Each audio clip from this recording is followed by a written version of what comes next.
business, fellas. Look here. Stand by.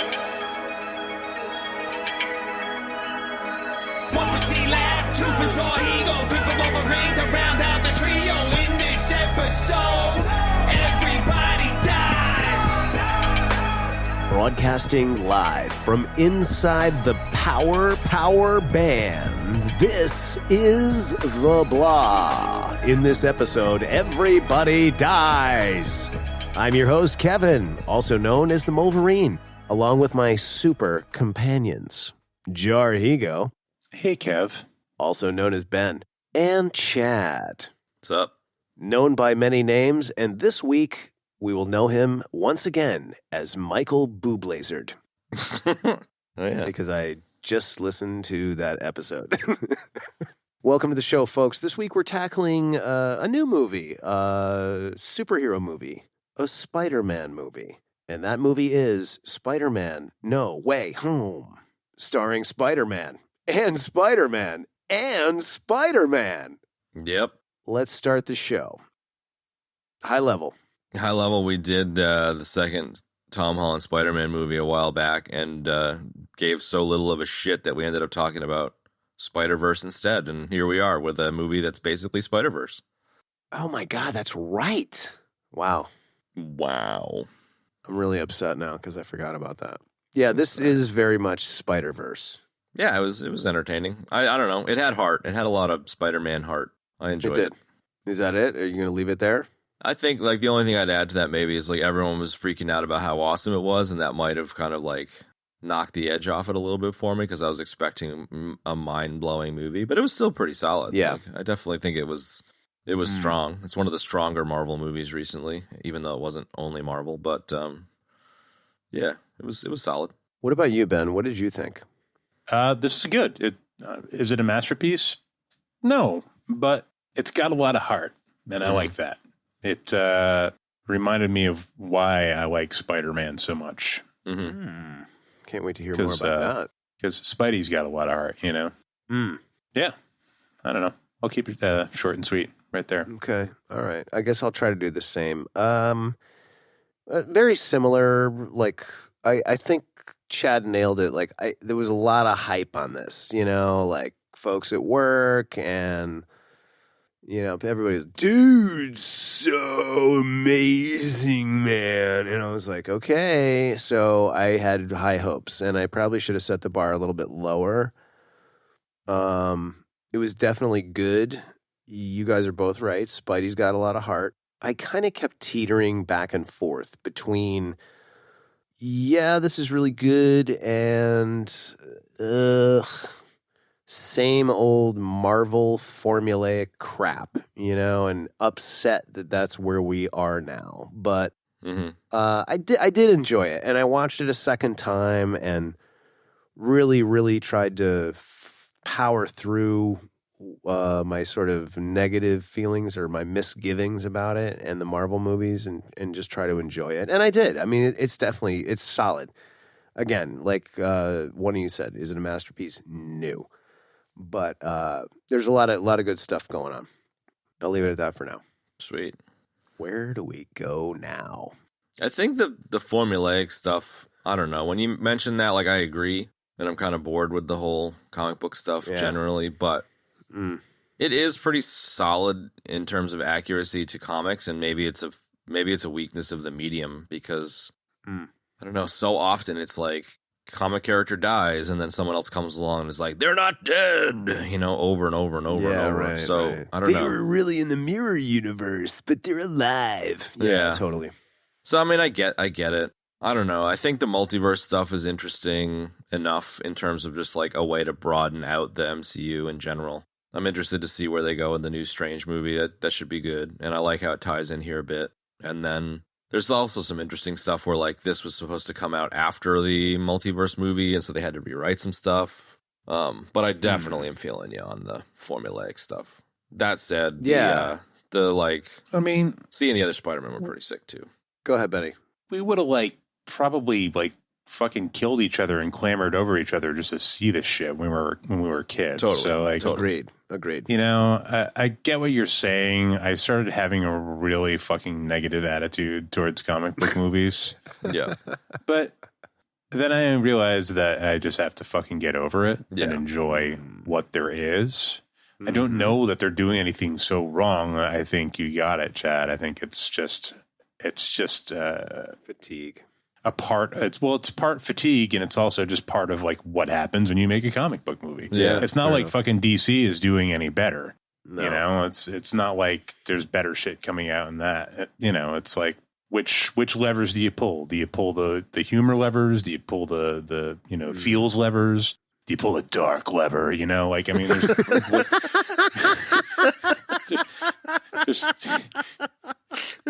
there's not, you know, there's you know some bags of tricks you can deploy for these movies, but I don't know that there's a ton of them that you can deploy. Yeah, you know? I agree. And then there's there's the mystery lever, the whole like let's make everyone forget about everything lever, you know, which is what they pulled here, which it fit. It was I don't know that that's a lever. That's like just a condition of the story, really. I agree. Yeah, I agree. I would just like to say, going forward, if you could do that levers shit again, like for all the movies we do, that would be great. That was fucking awesome. I'll try to remember the lever thing for future podcasts.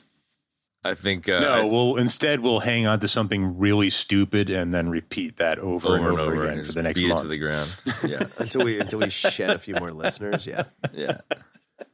We spend so much money getting. Yeah. I'm with you. I think you're right. So you're basically saying you got a visit from Lil B, Lil Higo was like, came a knocking. He was like, yo, Totally. What's up, dude? Totally. We would have been totally stoked about this movie when we were little. So shut up. And you were like, you boomer. You were like, oh, Lil Higo, you right. Yeah. Anyway. Well, this one got it right for me in that department. I don't know, man. I was Spider-Man was probably like, you know, the first comic book I really watched onto. I really started reading regularly. Yeah. You know, like when I was really little, I used to like look at my brother's comics and stuff, and I thought they were cool, but I never really like, you know, I never really got into reading them. And, you know, I think it was like when Spider-Man got the black suit. Yeah. Like I started reading religiously, and, you know, I always stuck with Spider-Man because he's got heart. Yeah, he does have heart, man. I mean, I'm kind of sitting here feeling kind of dejected and dumb after your diatribe, dude, about your visit from your little self. And I think you're right. And I feel like a schmuck for being such a negative Nelly. Now I get it. I'm going to try to, I know what's going to happen in this episode. That comment alone is going to set me off on some sort of regaining my love fest for this movie and possibly others. That being said, I think just to get like my sort of misgivings out of the way, it's the humor is really starting to kind of bother me in these movies. Like it's just kind of, I don't know. It's the same in every movie now. And it's just kind of dumb and unfunny, you know, like you can make a movie like light and airy, like these Marvel movies tend to be, as opposed to the DC stuff, which is definitely darker. And you don't need to put so much dumb humor in it, you know, like a lot of the humor is just dumb and annoying me now, you know, like in this movie, I was just like, come on already, you know, like, do we really need this in here, you know? And so that was wearing on me for sure. And then at one point, I was just like, Tom Holland must die. He's great, man. What are you talking about? Well, especially after I said, well, then Garfield and Toby show up, and I was just like, dude, you know, I was like, Tom Holland, no. And then I was like, no, don't be like that. He's great. He's really great. He was great in Civil War. He was great in this. So there was a lot of struggle, man, in my viewing. So Spider-Man 1, 2002. Yeah, that's sort of like the humor was really kind of bothering me. I think the dialogue in general was like my problem because that's where the humor came from, you know? It's just like, I wish the dialogue was a little bit better, you know? It's just kind of, I don't know. I can't think of the word. Vanilla, I guess, I don't know. Middling. But the humor is not really working for me, so I don't know. That kind of bummed me out. But, all in all, like when I got through the second viewing, I was definitely more stoked about it. And like as I was rewatching the Statue of Liberty scene, I was looking out for Remo Williams, number one, who was not there, and Chun. But that whole sequence was really, really good, man. Like as an action sequence, and it was really cool watching the three spiders like swinging around together. Like it was dope, dude. Mm-hmm.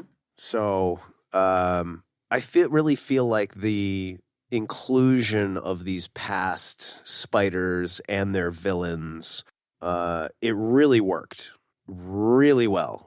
And it really was like kind of what made the movie great. That, and I don't know what it is about Benedict Cumberbatch. I don't know if it's like I'm having like a bromance love fest with the guy or what, but he's just so good that, he really was able to shoulder like so much of the load in this movie, man. Like he's just so good. Like I've got such superhero fatigue right now, but like I can't wait to watch the next Doctor Strange movie because that was definitely one of my favorites, and like he's a big part of that, because he's so good. Yeah, you're a total cumber bitch, dude.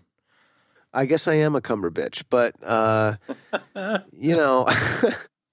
really think he's good. He's a really good actor. I mean, if you've ever watched Sherlock, like you see it, man. Like he was so good as Khan in Star Trek II, and like pretty much everything he does, man. So, I don't know, like when you start throwing people like Thomas Hayden Church and Willem Dafoe and Alfred Molina, like, and Jamie Foxx too, man, really even Garfield and Maguire, like all those people contributed so much weight to the quality of this movie, I think is what I'm trying to say.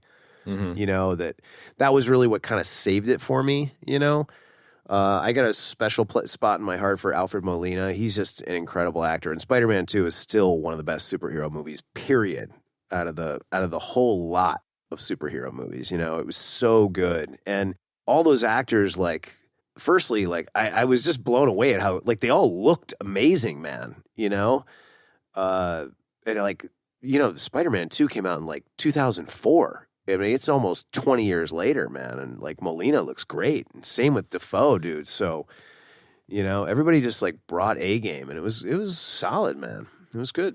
You covered a lot of ground there, bro. Yeah, apparently you don't care. Sorry. You don't care what we have to say about the movie. I Sorry. You're on it, man. I don't really agree on the comedy issue and dialogue issue, maybe especially in Spider-Man. I feel like, the first and second Tom Holland Spider-Man movies aren't my favorite by any means. Like, I love Tom Holland. I want to like say something that's a little aggressive here and just say, like, I think he's the best casting of any of the Spider-Man, and that's Spider-Men, and that's not because he's better than Maguire or Garfield, but just that he's boyish, whereas they were not as boyish. Agreed. I really appreciate the boyishness of Tom Holland. I think it really sells Spider-Man much more accurately. And so, like, yes. I don't know. I kind of just feel like if you accept the vibe that Spider-Man is a boy as opposed to like, achieving adulthood, then the silliness and humor and whatever, it's a better fit. And kind of like how the humor was a better fit in GOG. Like it just fits with that style. I definitely buy what you're selling when it comes to the comedic shit in some of the other movies maybe that are not Guardians or Spider-Man, but I feel like it really fits for this. So I don't necessarily agree, and I was digging the humor. There was a couple of bits that were a little whatever, but I mean, whatever. Okay, fair enough. I think just kind of sticking on this for a second, like you're right about Tom Holland, all right? And my when I said Tom Holland must die before that, that's not really what my problem was. My problem was just like I didn't think the dialogue writing was that great, okay? So, and I agree with you, like the GOG humor was good and it matched the GOG characters. You know what I mean? What I'm saying, I think, is that Now we're just kind of getting the same sort of humor in every single one of these Marvel movies, and it's just they don't know where to put it and where not to put it, in my opinion. And I agree with you. It does fit in a Spider-Man movie coming from Spider-Man because he's funny like that. Like we know that from the comics, right? He's always making like comments and quips and things like that, you know? And then he's also getting them, you know, they're also backfiring on him too a lot of the time as part of what makes Spidey great, you know what I mean? Because it shows his fallibility. So like coming from Spider-Man, yeah, I'm cool with that. Like from everybody else, like, it was just too much. You know what I mean? That's all. It was too much. Like you're right. It was just too much and poorly placed, you know? And it just felt like every other scene they were going out of their way to take advantage of some comedy moment. And it's like, well, wait a second, man. Is this a comedy movie or are we watching a superhero movie? You know what I mean? I think is kind of where I'm ending up because it's like, you know, when they started doing this in the Marvel movies, it was like, yeah, there'd be like a little joke here and there, you know? And it's like, okay, great. That's fine. You know, but now it's just like all the time. And it's like, I don't know, man. I'm not into it. Not into it, man. So, you know, I don't know. I definitely think you're right about Holland. Like he's definitely the most boyish of the Spider-Mans. I think Garfield was inhabiting that space, you know, back when he did those movies, but those were like nearly 10 years ago now too, and he's a little bit older, you know. So it definitely worked seeing him a little bit older in this movie, you know. And like again, like Maguire, like 20 years later, like he looks almost identical. Like I was blown away by that. Great. They all looked incredible, dude. Look, I don't have any problems with the humor. Not every joke is great. Not every joke lands, and not every joke is well timed. But it doesn't. This is fucking comic books. I mean, I don't know. I don't know what you read, but I feel like the ones that I read often had like some, you know, knee slappers thrown in here and there, and I don't know. It just doesn't bother me at all. I don't know. That doesn't make me angry. Just you know, I just might be like, oof, that wasn't very good. So. Yeah, that's that. What the fuck else was said in the myriad of many things that went on?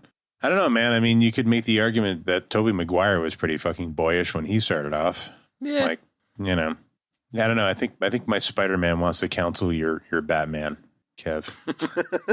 I think you're right. I feel like I'm the supervillain of this episode. I think it's too bad they're in totally different universes because I think Bruce Wayne would really benefit from a good chat with Spidey. You know? Yeah, I think you're probably right, dude.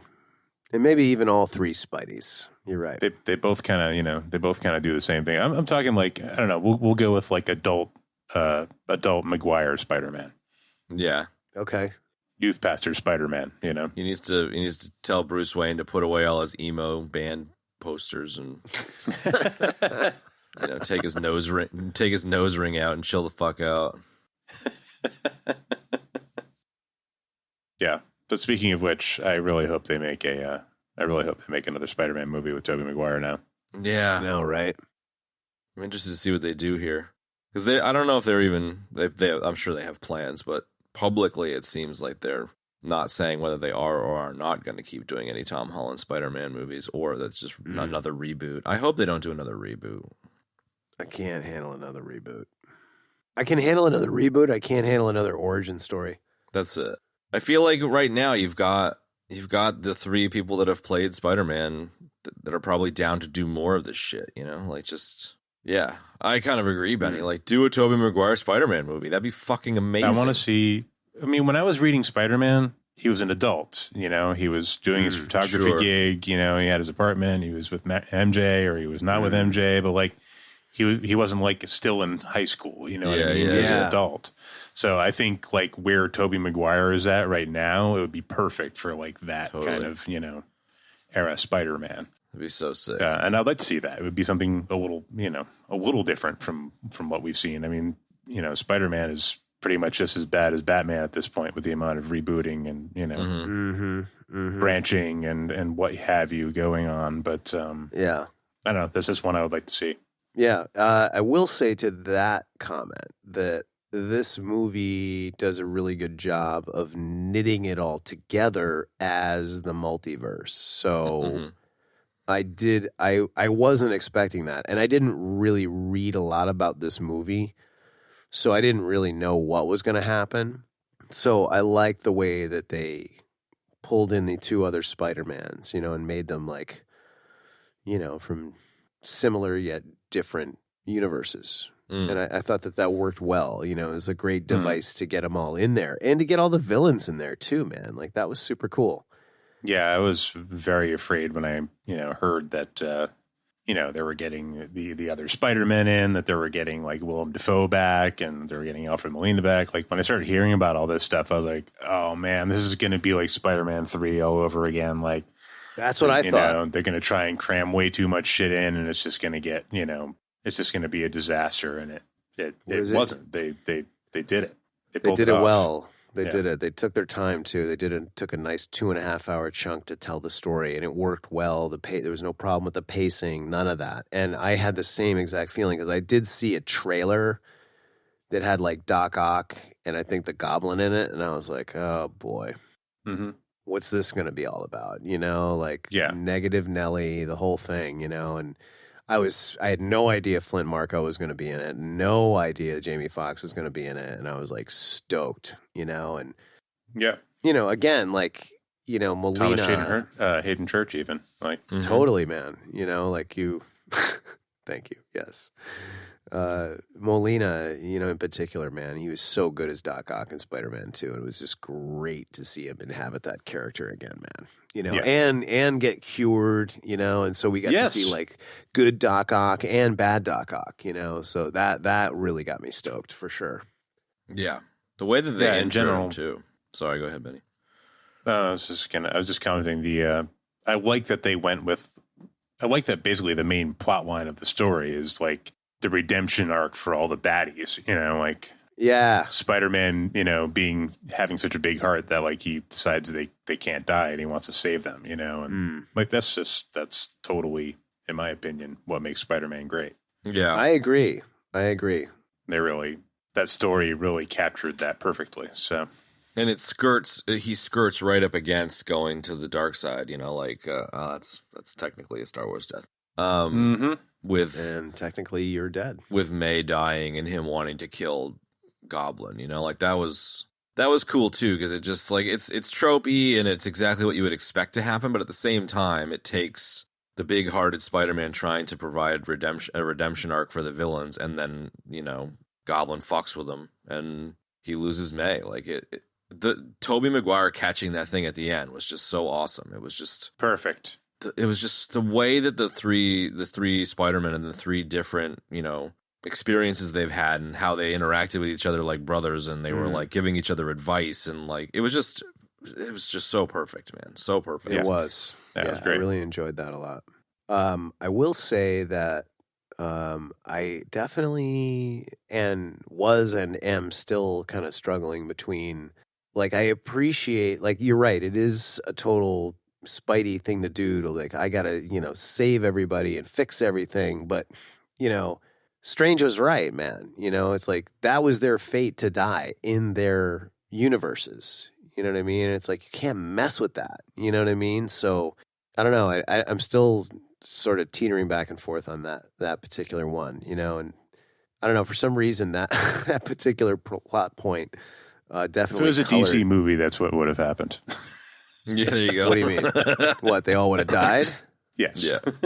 Yeah, fair enough. But I think that plot point definitely colored how I felt about the story in the movie. You know what I mean? Like in the beginning, I was like, dude, Strange is in my head. I was like, Strange is right. Like, why is he doing this? This is wrong. Like, you're wrong, Peter Parker. But I think that it raises mad at him, dude. It raises a bigger question though, where I don't know. I don't know how to thread this needle, but generally speaking, like all huge leaps forward in civilization, whether it be technological or societal, are people like, a Peter Parker here saying, no, I don't care if you think I'm wrong. It's worth trying. And it's like, I feel like that is the essence of how good-natured this particular Peter Parker is. It's like, Doctor Strange was right, but it takes people that are willing to push against the kind of status quo that find the new way to do something. And I feel like The boundaries of reality. Yes. It's powerful. It's a powerful message, because it's true. Yes. It's true. Like a lot of our biggest breakthroughs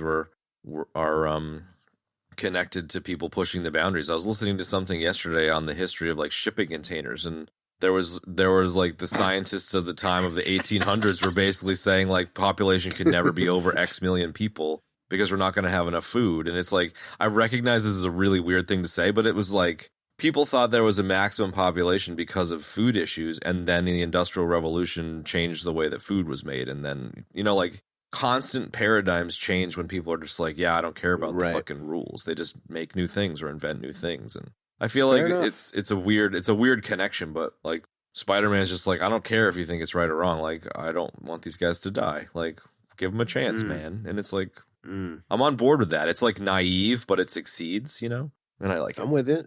I'm with you. And it's I like cool shipping for containers. sure. And I can tell that you like shipping containers. I've been watching. Where's he going with this? Yeah, Where I know. the fuck me is he too. going with this? I've been watching The Wire, and there's a lot of so shipping good. containers in that. Dude. Season 2, bro. Best show on TV. That's right. That's where I am. I'm in season 2. Frank Zabaka. Yeah, Frank Sabatka, exactly. I don't know. I dig what you're saying. Like, Strange was right, but even in the end, Strange comes out. He's like, I'll be damned. Okay, Yeah, he does. He does. You're right. And he's super sad about the final moment of erasing Peter Parker from everyone, including himself. He's bummed about it because he's like, this kid's got heart. This kid, is making a dent in the universe, like almost literally, and fuck, this sucks. But then does it anyways because he has to. Yeah, he does, and it's tough. It's sad at the end for sure. And he like walks into the ice cream shop or whatever, and they're just like, "Yeah, what's up, man? You want some coffee?" Yeah. Heartbreaking like- shit, man. Yeah, it is. It definitely was. You're right. The movie's got a lot of heart, man, for sure. A lot of heart. A lot of heart from Spidey. A lot of heart from the other Spideys. A lot of heart from the villains too, man. Loved the whole bit with Defoe wandering into the soup kitchen, man. Like that was excellent, man. Like the villain parts, like those guys, like the writing was great. I don't know if it was the writing was really good, man, or just those actors are so damn good, but they just freaking brought it as usual. A little bit of everything. I mean, everybody was great, dude, but Defoe is so perfectly cast. Oh, so perfect. Agreed.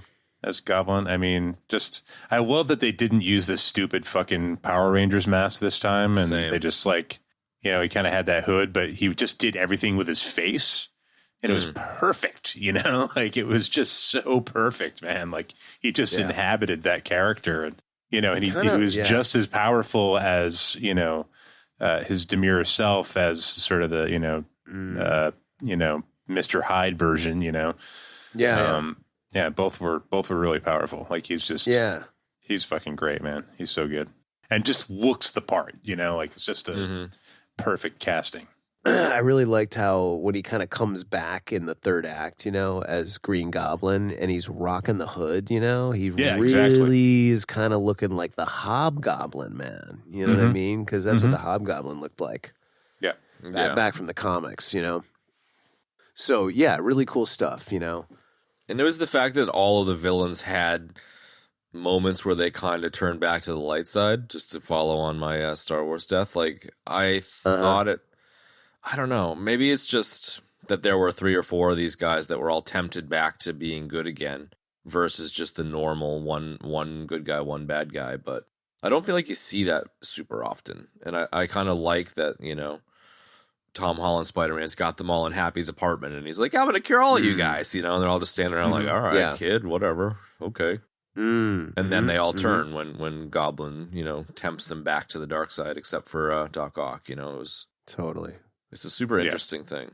Yeah, no, it really was. You're right. And they did a really good job, and I always felt like Thomas Hayden Church, even in the third Spider-Man, he did a really good job of knowing the boundaries of where that character's morality was, and what his motivation was, like he was all about trying to get back to his daughter, and he was kind of like a good guy trapped in a bad guy situation, so when he was doing bad things, it was always to serve, a single purpose, which was usually trying to reconnect with his daughter. You know what I mean? And he just, I don't know what it is. He just does it really well, / the writing is really solid for him.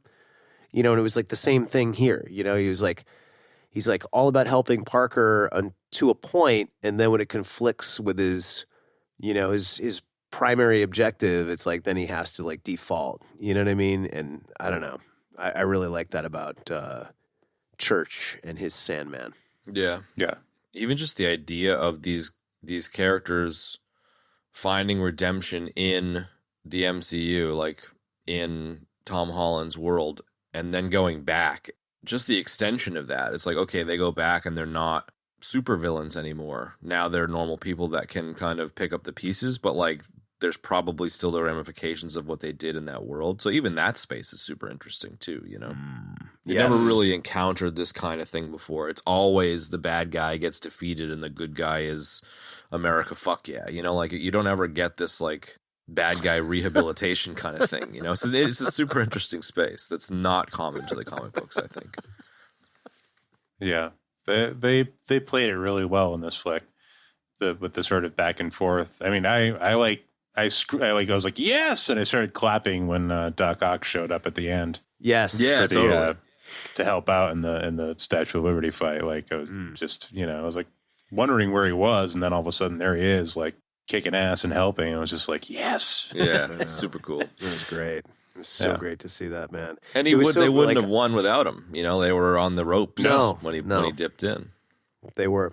I really enjoyed like when he figured out how to fix the chip on the back of his neck, and then he puts the overlay chip on top of it, and like just the way his personality changes. You know what I mean? It was kind of like, like as much as he in the movie, the character was just like, oh my God, Peter, it's so good to see you. I was just like, oh dude, you're back. You know what I mean? Like, because that's what he was like in the beginning of, the original one in Spider-Man 2.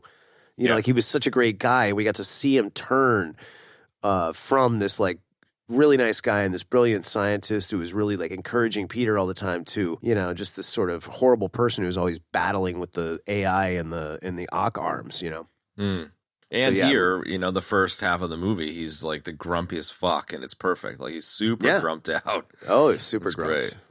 Just to quickly call back to that though, like I thought that it was total manipulation from the whole fan service side of things, but you get the battle between Doc Ock and Tom Holland Spider-Man, and you're just like, okay, that was pretty sick.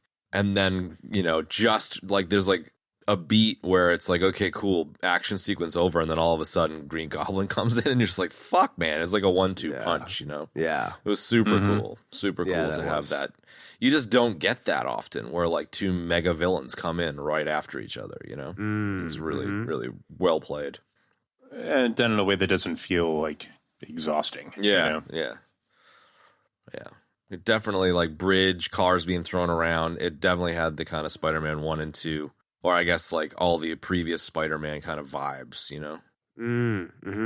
I love the, there's tons of cable car bridge bullshit in all the other movies, and it was a little bit of a horsey over to that. Yeah. Yes, definitely. So let's talk about the cast for a second. We were talking about how I think we universally now agree that Tom Holland kind of inhabits Spider-Man the best because he's sort of the most boyish. And he saved the movie, evidently, because they were going to shit can the whole thing, and he called up a bunch of execs, like, literally in tears, just being like, please don't fucking cancel this, which I love the effort behind it. And it really? It rhymes with Spider-Man. Yeah, I guess they were going to pull the pin because Marvel and Sony were arguing, and he just called up the execs and was like, please don't. Wow. That's pretty heavy. Which is great. It's great. Yeah. Yeah, it is. And we get this, we get this as a result of them actually like putting on their big boy pants and fucking working together and printing $2 billion fucking dollars. Like, yeah, right. Why they needed to argue about it is beyond me. Yeah, I think, he's good. I really liked him from the get go in Civil War. Isn't that where he made his first appearance? Was Civil War? I think so. I think it was Civil War. Yeah, Civil War. But I liked the first one, Homecoming. I thought that was good. It had like the good, like, Spidey as a high school kid flavor. And, of course, Michael Keaton. I mean, it's Pretty legit. talk about bringing the 10-ton hammer, dude. That guy's amazing. So that was really good. Yeah, the second one, wow, so forgettable. I forgot we even did it on the show, which is a death, and I'll take that. It was fine, but it just didn't give a shit. Yeah, agreed. Nothing against any of the cast members. It was just, talk about vanilla Marvel. It was vanilla Marvel all the way.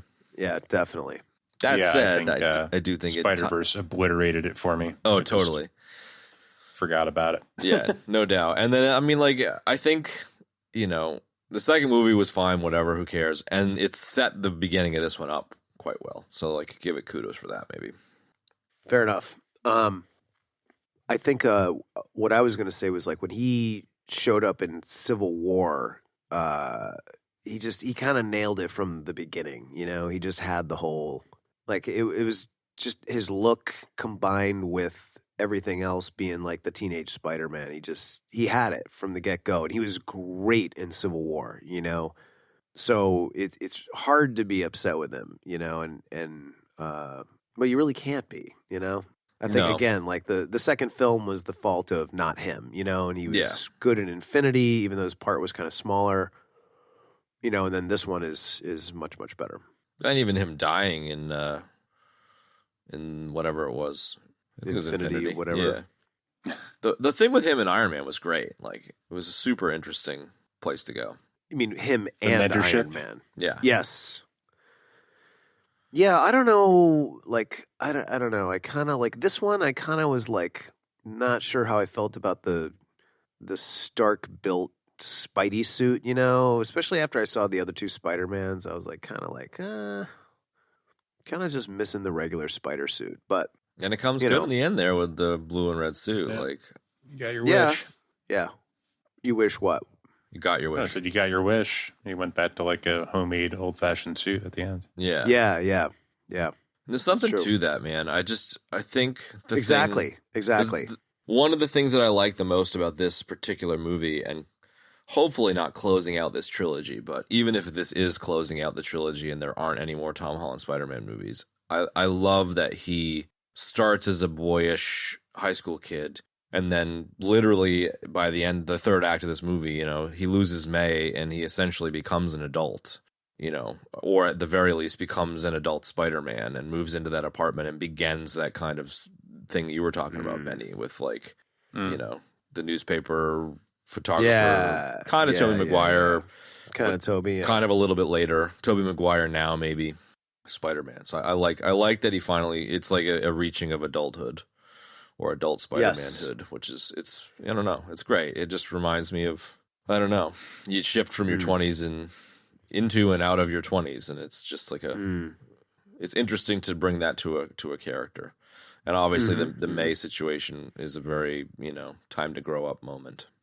Sure. Yeah, so that kind of spurred it along. That and the fact that now nobody knows who he is. Yeah. And that Tobey Maguire Nobody knows who you are. That's it. and the fact that Tobey Maguire stopped him from killing Osborn, so like, yes, it's all, I just love the idea of the other Spider-Men being like, we can prevent this kid from fucking up the way that we fucked up. It's just, like being his moral compass, sort of. But it's like, it's being the moral compass, but it's also him. So it's like they can fix their own fuck ups. Like when Garfield saves MJ and gets like super cut up about it, it was so powerful. Yeah, like that was awesome. That was amazing. Yeah, that was really cool. There was so much interesting redemption, and even Tobey Maguire stopping Tom Holland is a redemption for Tobey. Like Tobey stops the death of Osborn where he caused the death of Osborn. Like there's a lot of really interesting redemption. For the Spider-Men, and the fact that it's like them helping themselves, like literally, is super obvious but super interesting. Yeah. Also, when Doc shows up at the end, and he's like pretending to be evil, and then he flips around and he helps them out, and then that's like really the first time that Tobey Spidey sees him for the first time. And it's like a excellent moment. Yes. Maybe while we're on the subject, dude, the two different sequences where the Spider-Men are kind of shooting the shit. The one where, Tom Holland's just come off of the death of May, and Garfield and Maguire are both like we know how you feel, man. And they're like, fuck you. Like, that was super powerful and an interesting scene. But the scene where they're just waiting at the Statue of Liberty and be like, you are amazing, man. You know, like, oh, you fought aliens in space? And like, it was so fucking great, dude. Yeah. Yeah. Cool. So fucking great.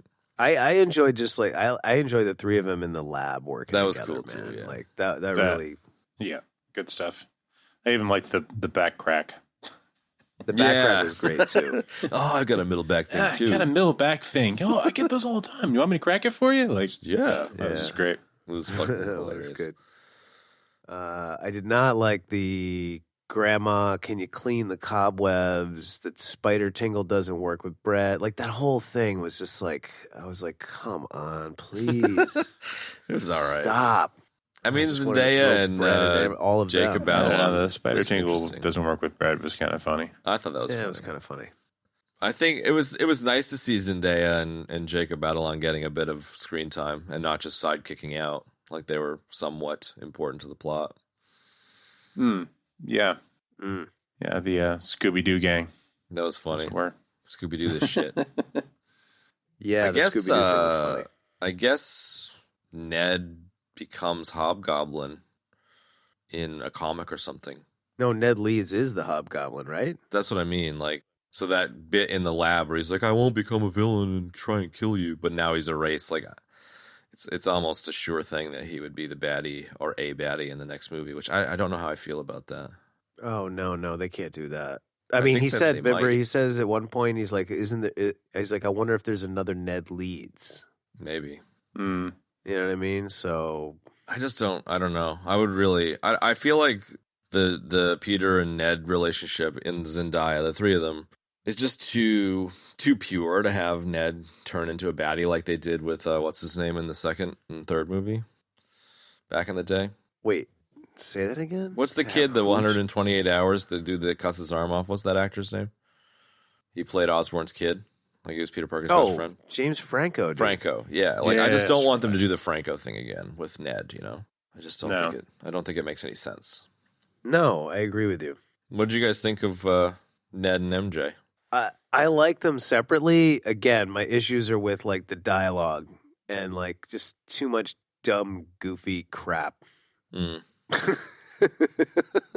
But I mean, as like characters, like I enjoyed them from the get go. You know, like I thought she was great as the, you know, sort of introverted, disconnected teen in the first one in Homecoming. And I thought he was great as the best buddy, man. You know, like I think they're great. Like I love both the characters. Mm-hmm. Didn't like the dialogue in this one necessarily, but I like how, you know, they're there to help him out. You know what I mean? And they do it all together. You know, it's cool. And Ned with the they're cops was pretty good. Yeah, they're fun and funny. Wait, what? Ned with the cops, like, and then MJ told you, he's like, nah, man, we stopped the vulture and then we did this. He's like, oh, so you're saying you're an accomplice? Yes, Oh, that was right. funny, yes. I forgot about He that. just runs his fucking mouth. What do you guys think about Ned having magical abilities? I'd be more into Ned, like, becoming a sidekick or a trainee under Strange than the whole Goblin thing. Like, I'd rather he moves to good. Yeah, I'd much rather see that. So if they were setting something up, like I would way rather see that. You know. That said, it's like, I don't know. It's very Star Wars-y where it's like everyone can, you know, you can have magic and you can have magic. Fucking Oprah handing out magic, you know? Yeah, yeah. Just need to have not some in normal that. fucking characters for Christ's sake.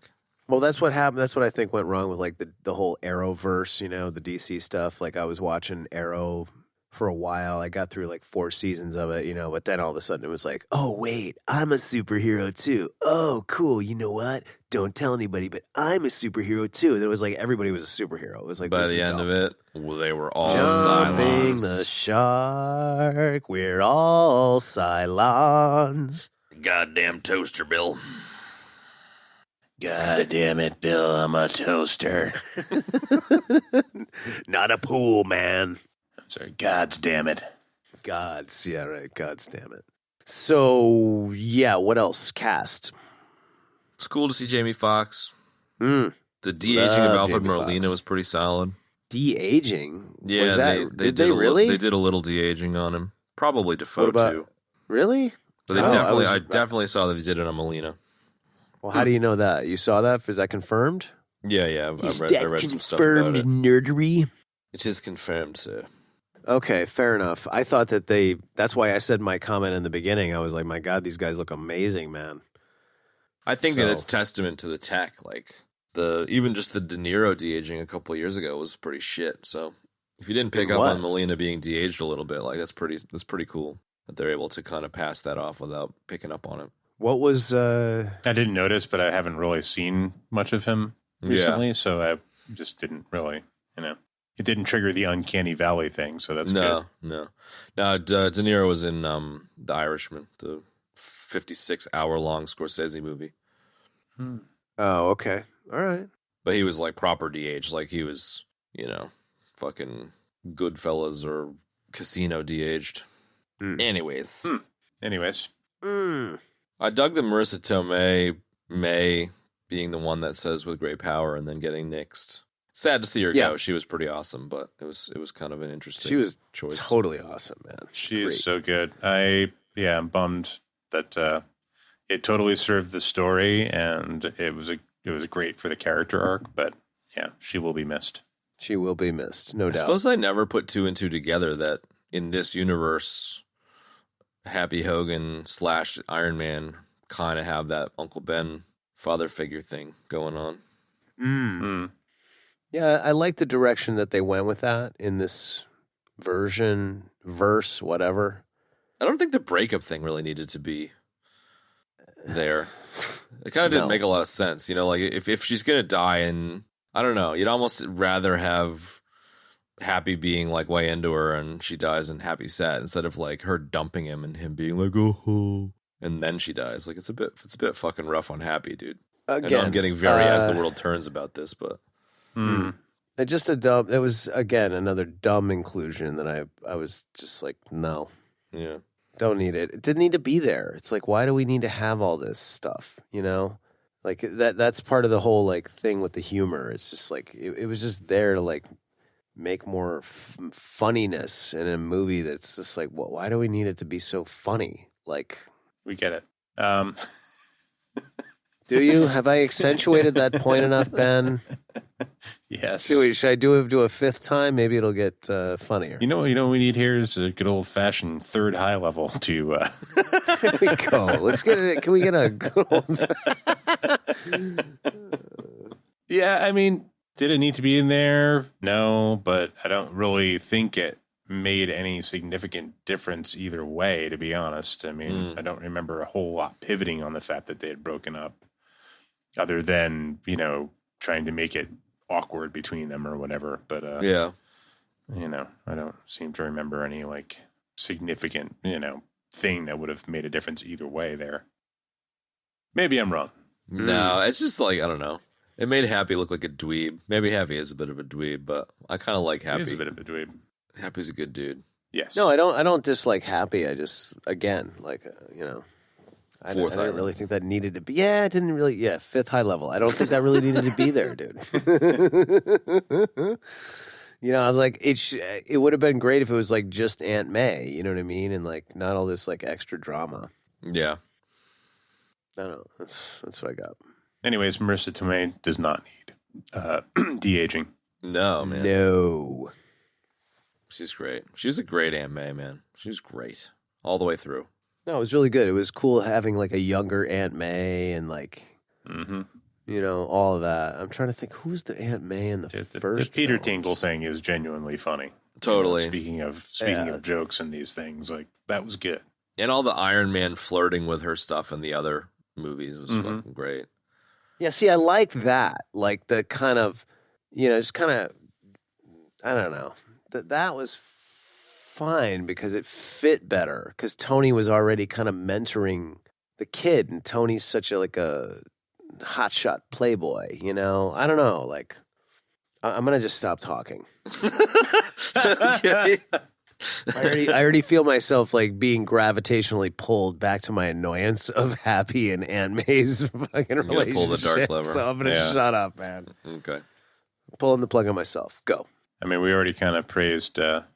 Cumberbatch, but just in general that he and Tom Holland are both from the UK, and they were sort of gaslighting us as New Yorkers through this whole thing. It was Totally, interesting. man. Holland had a great little like New York twang from time to time. Mm-hmm. Yeah, sure did. Super stoked to check out this new Doctor Strange. I cannot wait to see the Doctor Strange movie.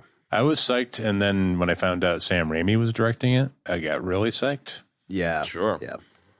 Yeah. I'm stoked about that. It's a really good fit. Yeah, definitely. I'm very curious to see that one for sure. I know we touched on Garfield and Maguire a bit, but fuck, those guys are great.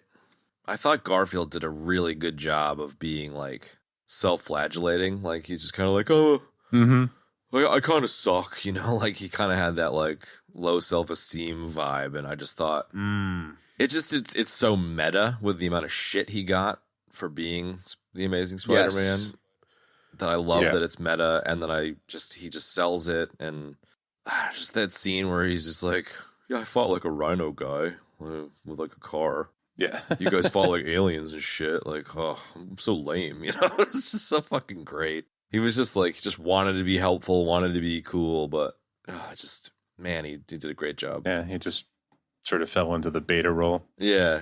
I thought I was Spider-Man number 2.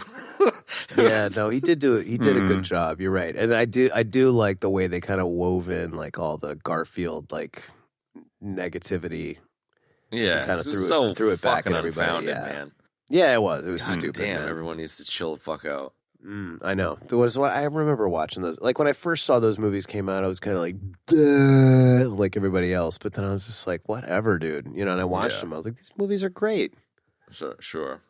You know, I don't know. I don't know. People were salty from the post-Maguire stuff and like how that fell apart, I guess. But well, the third one just didn't end well. It was too dumb much, you know, like the one, like people nitpick like all the various things they hated about Spider-Man 3, but like really at the end of the day, they just had too much going on, man. They should have just stuck with like Marco and just dumped all the black suit Venom shit out. You know what I mean?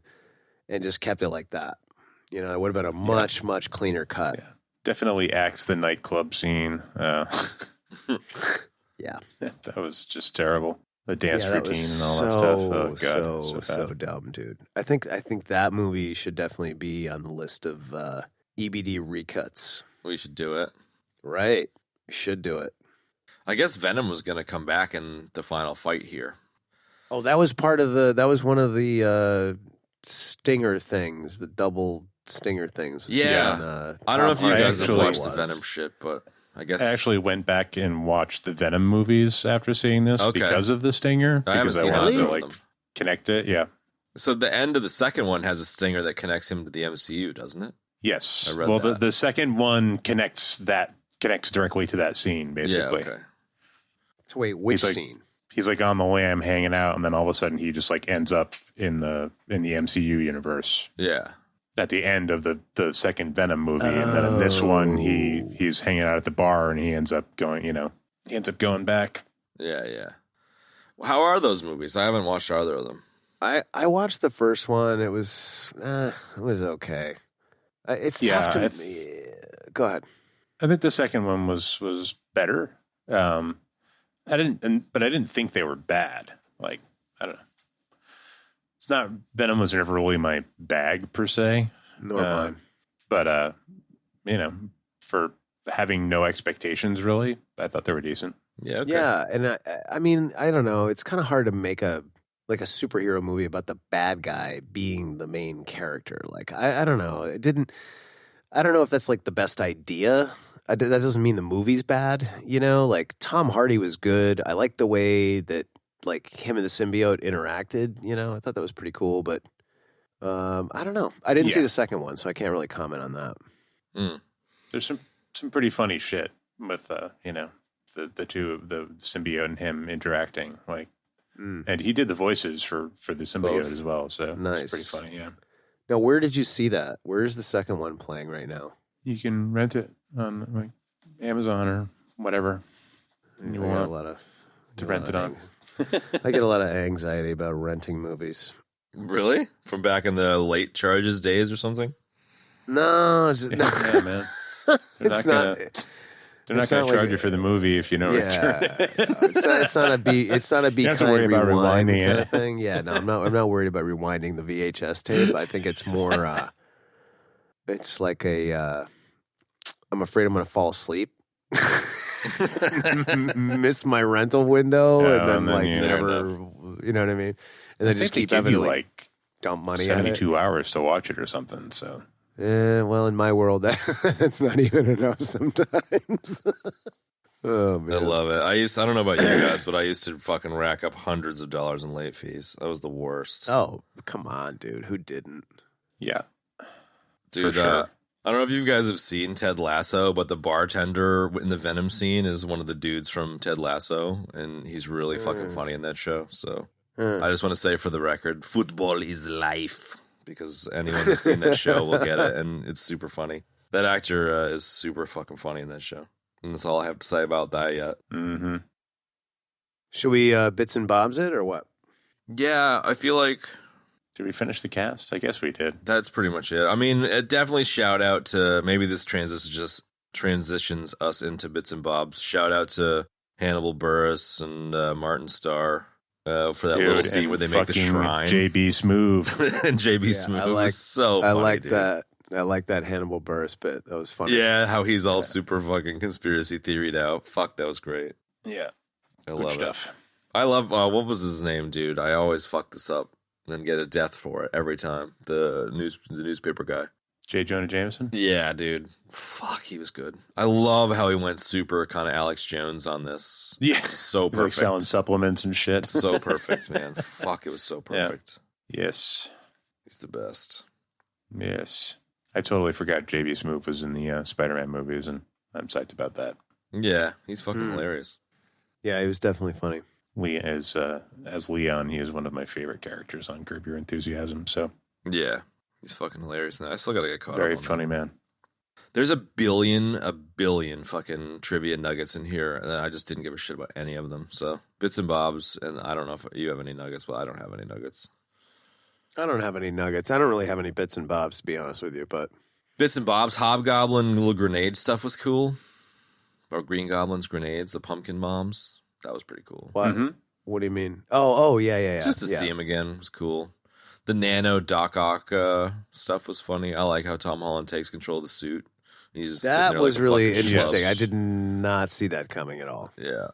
Yeah, that was definitely cool. I liked when he gets the little bit of it back, and it just sort of makes itself into the spider logo on his other suit. Like, I thought that was kind of cool. Yeah.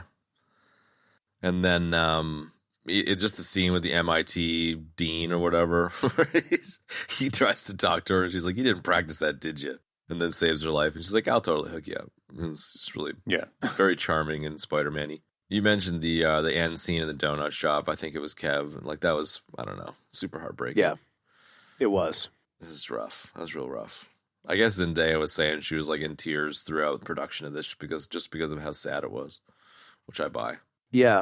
Let's see. What else did I really like? I liked the sort of the little tussle through the mirror universe was pretty cool, you know. And I like how he trapped Strange with geometry. That was Fucking, great. yes, and that was my super nerdy.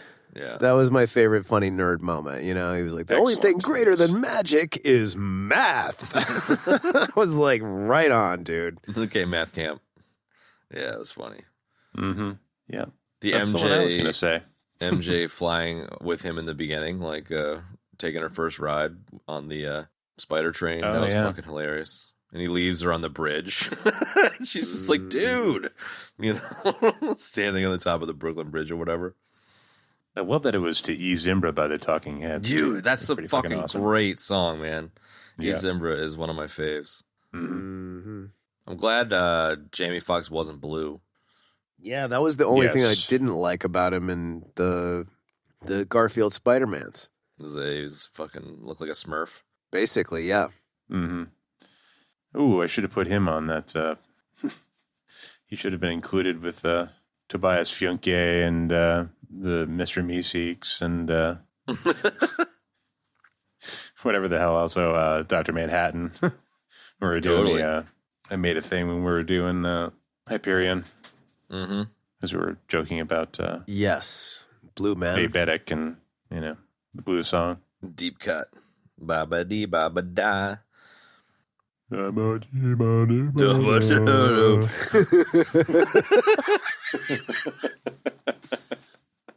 you gotta do another mashup.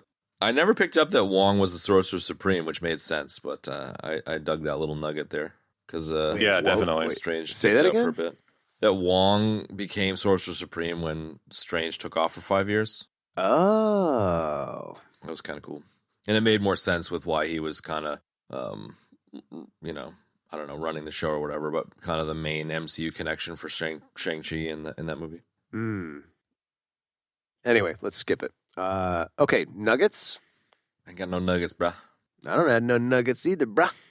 I think the most interesting thing about the making of, or like trivia about the movie, is just that it was a COVID production, was meant to come out before Doctor Strange. They had to do some rewrites, and that Tom Holland kind of saved the day with calling the execs. Like those are kind of interesting things, but beyond that, it's just kind of whatever. It's all the same old million nuggets about dumb shit that if you want to read it, spend an hour in the trivia section of IMDb. Yeah, go download IMDb. Damn it. But I suppose the one interesting thing is I can't believe this thing cleared $1.8 billion, man. It's Wow. number 6 movie of all time or something. That's pretty crazy. During COVID, like it's impressive. It beat the fucking Rise of Papa Palpatine by like $500 million or something like that. Well, that's good. Which is good. We love hating on that movie. But it's impressive. It's impressive just how much clout the Spider-Man movies have. And I think it really does kind of, you were talking earlier about how vanilla this movie kind of was a little bit. And I definitely think you can call the trilogy somewhat vanilla, but that's what people want, dude. I think that's what appeals to the broadest mass audience. And I don't know if I like that or not, but I definitely think that it's like a money printing machine. So I get why they do it. And I get why they don't pull the dark lever. Yeah, really, dude. It was There's just a one fun thing movie. we love here at the EBD podcast. It's hating on the rise of Papa Palpatine. Yeah, fuck that movie. I don't know. It was a fun ride. It was a fun movie. Had a lot of heart. And shout out to Iron Spider. It was cool to see Iron Spider. Yeah, it was cool to see Iron Spider. Sure. Deaths. What'd you say? Nuggets? Deaths? What? Deaths. Deaths. Oh my God. There's like one Deaths. each. This is a bad week for deaths. Good movie. Bad week for deaths. We had Benny started us off real early with a Void Which Binds death. Chad had a Star Wars death, and then I had we did the other Spidey movie on the show ? Death. Mm-hmm. That was it. We talked about Batman at some point, so there's definitely a Benny Batman death in there. Oh, you're right. Damn it. I brought up Batman. I think so you brought it up. Oh, This was a suicide. Benny suicide. I bataranged myself. You did. Well, ratings then? Hold on. Oh, sorry. Batman suicide and anyway, yeah, ratings. Let's see. Well, you know what? Somebody else go first. Okay. I'm going to give this a solid 8. Nice. I liked it. Right on. Was not flawless, but and not necessarily anything like groundbreaking, but just good sort of comfort food. Familiar ground. Mm-hmm. They pulled out a lot of the right nostalgia strings and stuff in this, and they just it could have been a fucking disaster, this movie, and they pulled it off. So They did, and Kudos. well too. Yeah.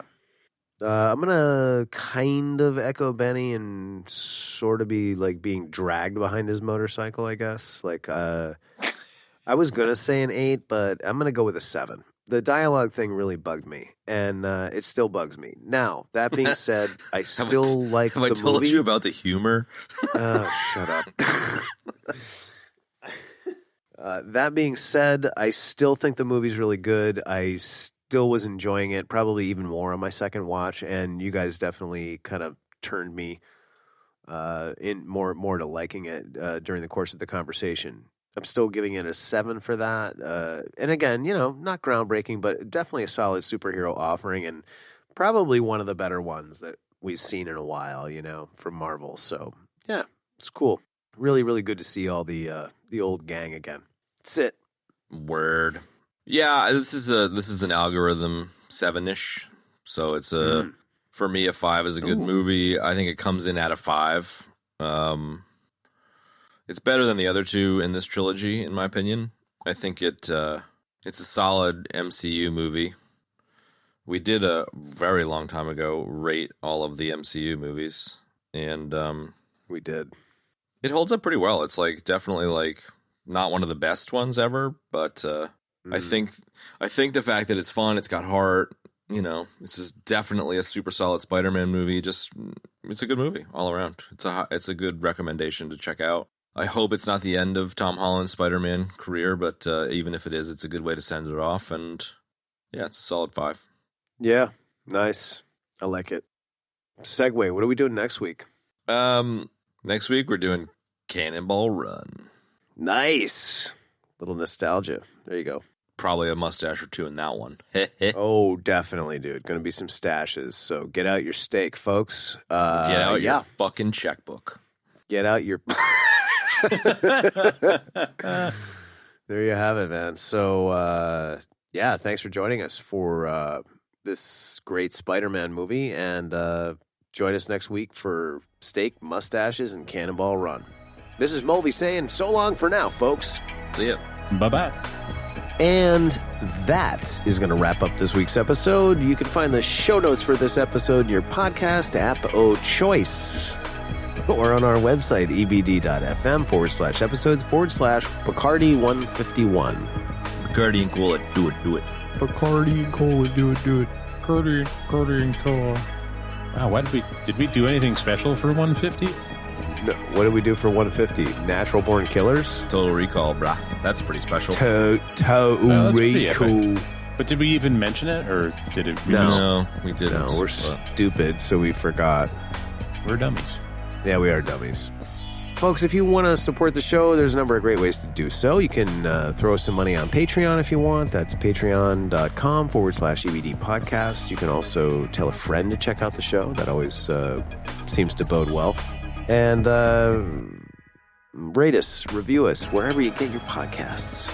Don't forget to check us out on social media, where we love to smash like buttons and all that stuff. We use the handle @EBD Podcast everywhere, so please join us on social media. And that's it. Thanks for joining us for Spider-Man No Way Home. We'll see you next week for Cannonball Run.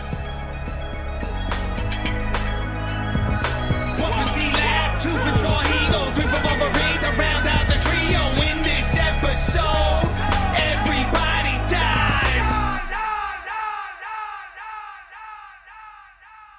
Beady. 2 weeks. Because Skype straight up So